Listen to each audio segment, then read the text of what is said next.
Officer Undersecretary Claire Castro. Magandang araw, Malacanang Press Corps. Nasaan ang Pangulo? Binisita ni Pangulong Ferdinand R. Marcos Jr. ngayong umaga ang National Resource Operations Center o NROC ng DSWD sa Pasay City upang personal na makita ang ginagawang paghahanda ng mga pag-iimpake na ipapamahagi sa mga kababayan nating maaapektuhan ng tropical cyclone na Krising at Southwest Monsoon. Binigyang prioridad ni Pangulong Marcos Jr. ang pagbisita sa NROC upang personal na makita ang paghahanda ng gobyerno sa sama ng panahon. Nakatakda sana ang ating Pangulo na mag-inspect ngayong araw na ito sa North-South Commuter Railway Balagtas Station sa Bulacan. Sa report ng DSWD, nakahanda na ang 3 million boxes ng family food packs sa loob ng 934 storage hubs sa buong bansa. Habang nagpapatuloy naman ang pagbabalot ng mga food packs sa NROC sa Pasay City at sa Visayas Disaster Resource Center o VDRC sa Cebu. Mayroon naman 2.9 billion pesos worth of standby funds and stockpile. Ating relief goods. Ito ngayon yung laman ng mga iba't ibang health kit, sanitary kit, binibigay natin para doon sa mga biktima pagka nagkabagyo, kahit na anong klaseng disaster. Maganda dito sa bagong makinarya na ginagamit natin, mas mapapabilis at mas mapapaganda ang ating pagpacking ng mga relief goods. Ang report ng DSWD sa akin, sa ngayon, ang naka-storage sa atin ay 3 milyon na relief goods na pack na pwede nating ibigay. Katulad ng ating nabanggit, mayroon ng 2.9 billion na pesos worth of standby funds and stockpile ang DSWD. Kasama na dito ang mahigit 3 million family food packs at 28,307 ready to eat food packs at 334,794 non-food items. Ipinag-utos din ni Pangulong Marcos Jr. ang magtayo ng maraming disaster response centers upang masiguro ang kaligtasan ng mga kababayang maaapektuhan ng sama ng panahon. Sa bagong Pilipinas, laging handa ang gobyerno. Laging handa ang Pangulo upang siguraduhing ligtas at mayroong akses sa pagkain ang mga Pilipinong maaapektuhan ng bagyo.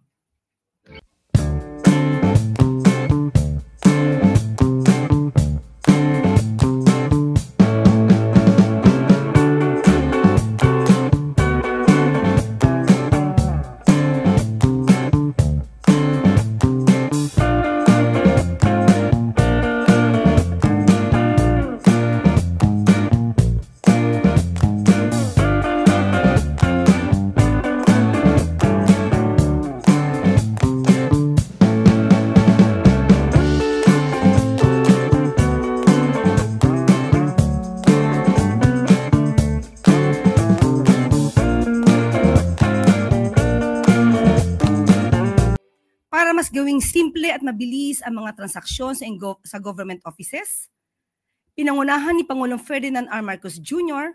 ang launching ng bagong Pilipinas Serbisyo Hub at eGovPH Super App ngayong araw. Ang Serbisyo Hub na sa San Juan City ay isang one-stop shop kung saan pwede nang ma-process ang iba't ibang serbisyo ng pamahalaan. Kahit walang gadget, pwede pumunta. Mga serbisyong hub ang mga ahensya gaya ng NBI, PSA, DFA, DSWD, PNP, Public Attorney's Office at Presidential Action Center at iba pa.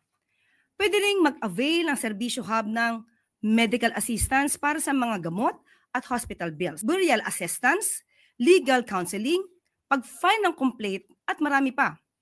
Dahil sa ang nais po ng Pangulo ay gawing mas mabilis, convenient ang pagproseso ng mga requirements.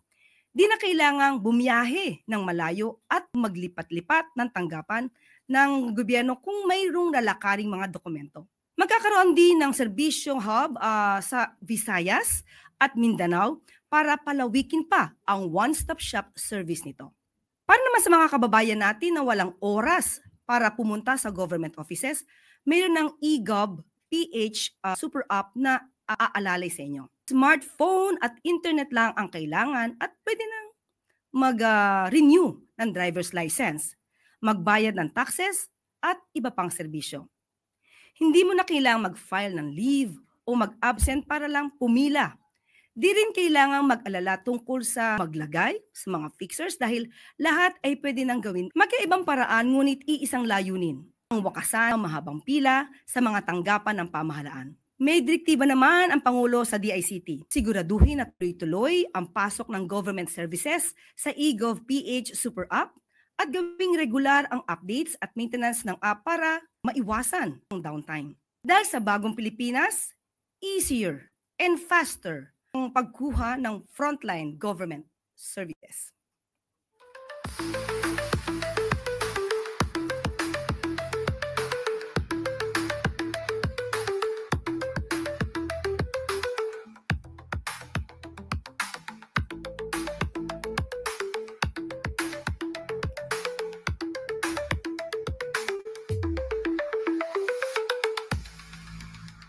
At handa na po tayong tumanggap ng inyong mga katanungan. First question, Maricel Halili, TV5. Yusek, magandang hapon po. Yusek, may we know the reason kung bakit hindi po makakasama si First Lady Liza Marcos sa Washington? Okay, supposed to be dapat announcement ko to. Kaya lang, mabilis magtanong si Miss Maricel, so i-announce ko na. Okay? First Lady Maria Luisa Araneta Marcos will travel to Riyadh of Saudi Arabia on the 17th, kahapon, to 20th July 2025 on a working visit to meet overseas Filipino workers. The First Lady's itinerary includes a visit to the OFW and OWA Servicio Caravan, a one-stop government outreach that offers government services to OFWs, including legal aid, financial support, and welfare counseling to OFWs and their families. The First Lady will also visit shelters for distressed Filipino women, workers, and children. The trip, originally proposed and scheduled on the 5th of July, will highlight steadfast commitment of the Marcos administration to the welfare of FWs and their families. She will be back on. At kung napansin niyo po, sinabi po, nabanggit din po ni Yusek, ICT Yusek Dave Almirol. Ilo-launch din po ng unang itong one-stop shop po dito po sa Kingdom of Arabia. So, yung ang dahilan kung bakit hindi po makakasama ang unang ginang sa US ni Pangulong Ferdinand Marcos Jr. And Yusek, may we know kung may decision na po who will be the caretaker or caretakers while the President is in Washington? Most probably sa pag-alis na lang po ng Pangulo ito maibabanggit. Pero na po nabanggit. Hayaan po muna natin ang Pangulo ang magsabi. Salamat, Yusek. Christian Yusores, Radyo 630. Good afternoon po, Yusek. In-announce po kanina ng DFA na ibinaba na sa Alert Level 2 yung sitwasyon ng mga Pilipino sa Iran. Meron po bang panibagong instruction or po ang Pangulo sa mga kababayan natin doon? Opo, ito po ay base po sa assessment ng DFA, assessment based on security based on the security ng DFA, Alert Level 2. At ngayon po ay ang sabi din po ng DMW, allowed na rin po ang mga returning workers. Pero yung ban pa rin po doon sa employment ng mga bago pa lang po nakaka-hire. Katulad po rin ng dati. So still, ang direktiba po ng Pangulo ay kung ano po ang kakailanganin ng ating mga kababayan at mag-aatubili ang ating administrasyon na tumulong at bigyan sila ng pansin sa anumang pangangailangan ng kababayan. Tristan Nadalo, Newswatch Plus. Good afternoon, Yusek. Baka po gusto lang mag-comment ng palasyo sa naging pahayag ni Senator Bato sa kahapon. Doon napag-usapan nga po yung possible ICC arrest niya dahil po kay nasabi ni E.S. Bersamin. Ang sabi niya po, ewan ko, mahilig sila sa gano'n na kapag may mainit na issue na pinupukol sa Malacanang, pinag-uusapan na naman ang tungkol nangyari kay FL. Ngayon, gagawa sila ng issue about ICC and a senator to divert the issue. Mahilig ang mga tao dyan sa Malacanang gumawa ng panibagong issue kahit old issue to divert people's attention. Okay, yun nga. Sinulat ko po para matandaan ko. Unang-una po, yung ICC arrest, hindi po to old issue. Every now and then, may nadidinig po tayo na maaaring mailabas ang warrant of arrest. At hindi rin po issue ang ICC, yung case na pending ICC. Pangalawa, ang sinabi po ay mahilig Mahilig po ang mga tao dyan sa panibagong issue, kahit issue, i-recycle to divert people's attention. Sa aking pagkakatanda, wala naman po tayong i-erase na mga old issues. Alam lang kung ito ay related, ay tinatanong sa atin.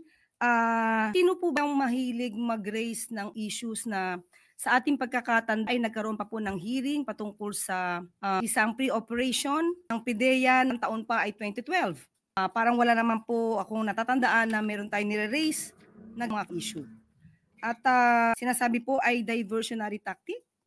Okay, unang-una po, ang issue po patungkol sa peke na report or police report ay hindi naman po ang Malacanang ang nag-raise niya, nag-issue niya. Naman po nating sumagot, maipakita sa taong bayan na may mga fake news peddlers, mga obstructionists, mga propagandi na gumagawa ng kwento na kinakailangan pamameke ng papel para lang sirain ang unang ginang, ang Pangulo at ang administrasyon. Sa makatuwid, kung ito po ay sinabi na po ng Beverly Hills Police Department na altered yung ipinakita at na-post ni Mr. Tiglao na police report, siya po ba ay sumasakay din sa issue ng fake police report? Tandaan po natin, ang content na ito sa nasabing fake police report ay una po natin nadinig, kundi po tayo nagkakamali ay sa Vice Presidente. Kaya natin nasabi noon na siya pala ang source ng news. At ngayon napatunayan po natin na altered yung police report na ito. Kailangan pa kayang sumakay ni Senator Bato de la Rosa? Siya po ay napaso na noon sa fake video na generated pala. So bilang senador, sana ay maging mapanuri din po siya sa mga issues dahil never gagamitin, hindi Malacanang issue na peke na dokumento. Bakit naman gagamitin tong diversionary tactic kung kaya naman pong sagutin ng Malacanang, pinapalabas at pinapakalat na police report peke? Sa ibang topic lang po, yung China's Ministry of Education, naglabas po to students abroad or especially those na nag-aaral sa Philippines, warning that the security situation in the Philippines has been unstable recently with a surge in crimes targeting Chinese nationals. So ano po kaya ang reaction natin sa statement na to ng China na may problem sa security situation? Opo. Ang kanilang propaganda or rather advisory sa kanilang mga kababayan ay karapatan naman po nila. Obligasyon din naman po nilang pangalagaan ang kanilang mga... Pero as far as the government is concerned, alam po natin na ang rate sa Pilipinas ay gumaganda at bumababa. Ito po ay dahil sa yan po ang direktiba at sa pamumuno na rin po ni General Nictore. Makikita po natin kung paano ba kabilis na tumugon sa mga ngailangan, mga kababayan natin, lalo na po na may concern tungkol sa mga krimen. At malalaman din po natin na nabawasan na po or nawala mga EJK ng war on drugs. Masasabi rin po natin na yung mga krimen na nagawa dahil sa Pogo ay nawala o nabawasan. At marami na rin pong Chinese na na-deport ang mga sinasabing gumagawa ng krimen sa Pilipinas. At kamakailan lamang po ay naging maganda po ang ranking natin dito sa 2025 Peace Index. Kaya po yung safety and security sa Pilipinas ay masasabi naman na po natin gumaganda as far as we are concerned. So kung sa pananaw po ng China ay ganun, hindi naman po natin ito hahadlangan dahil karapatan po nila yan. But does Philippine government promises na yung mga Chinese nationals who are apprehensive na po because of advisory, they will be protected by the government? Kahit sino po, kahit hindi po Chinese, sino pong tao, Pilipino, kahit anong nationality po yan, lahat po yan ay bibigyan ng proteksyon. Ed Cabagani, Daily Tribune. Hi, ma'am. Senator Kiko Pangilinan has a bill seeking to prohibit political dynasties in the country. What is the take of Palas on this proposal, given that Marcoses is considered one of the acknowledged political dynasty in the Philippines? And so the Dutertes on the opposition, nakikita po ba natin yung openness ng Pangulo to support the legislation of this proposed measure? I-define muna po nila talaga kung ano ba yung political dynasty dahil hindi naman po makakapagsang-ayon, hindi naman po umayaw ng Pangulo kung hindi pa po nababalangkas ng buo i-bill na to. At natin malaman kung ano mga provisions dito. Pia Gutierrez, ABS-CBN. Hi, ma'am. There's a fierce debate online regarding the proposed measure by Senator Lacson. And the measure aims to penalize who refuse to take care of their elderly parents. Others are saying that it's unfair that the state will pass on the responsibility of caring for the elderly to their children just because the state has been unable to provide for the needs of the aging population. So may we know the position of the palace on this? Unang-una, alamin natin yung provision dito. Bakit? Meron na po kasing provision sa Family 194 kung saan isinasaan yung magulang at mga anak, they should mutually support each other. Provided na po yan. Ang kaibahan na lamang po siguro dito ay maaaring gawing itong isang krimen dahil ipipinalize. Okay, so in other words, even kahit wala pa pinasabi si Senator Lacson, ito na po ay provided na sa family code. Obligado po. Obliged pong anak, obliged ang magulang, nagsuportahan. No? We have to support each other. Now, at ang kasabi po at sinasabi sa family code na dapat suportahan ng anak yung mga magulang na in need. Hindi naman po kailangang suportahan yung hindi nangangailangan na magulang. Okay? Now, pag ginawang krimen, so ulitin natin, kailangan natin makita yung provision. Dahil baka naman may kakayanan talaga ang anak na sumuporta at in need ang magulang, tingnan po natin kung dapat nga gawin tong krimen. Dahil hindi naman po magiging krimen kung yung mga anak din naman in need. Depende po yan sa sitwasyon. So depende po yan sa magiging nilalaman ng bill na yan para malaman natin kung mayroon bang basihan para krimen ang isang anak na may kakayanan na sumuporta sa anak, inabandona ang magulang. Kasi ang anak, alam natin may krimen yan.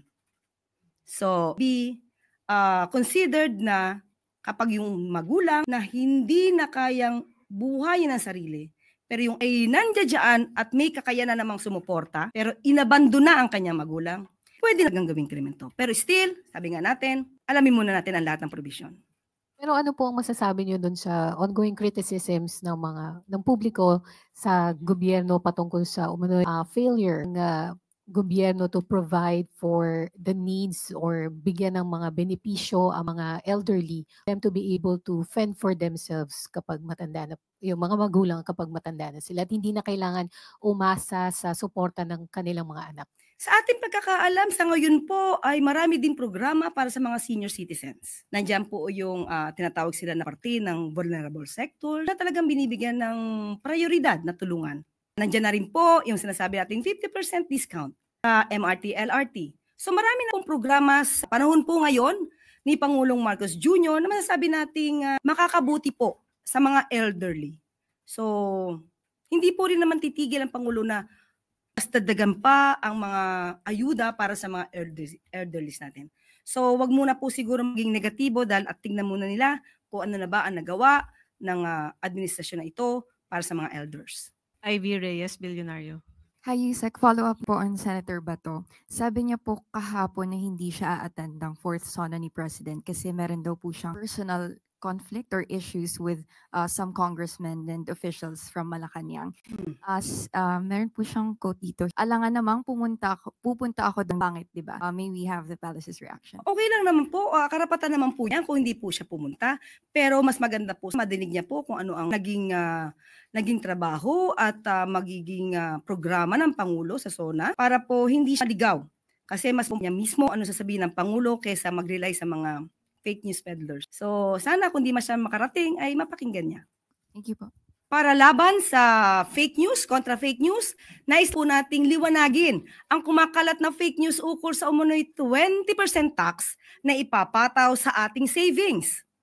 Ano nga ba ang totoo? Bakit nga ba sinabi nating fake news ito na hindi dapat ikaalarma ng taong bayan? Papatawan ng buwis ay hindi savings, kundi ang interes na kinikita sa ating savings. Hindi po kailanman mababawasan ang ating savings dahil lamang sa sinasabing pagbubuwis. Halimbawa po, mayroon kang 100,000 na pesos in savings at 1% interest rate ang kikitain nito.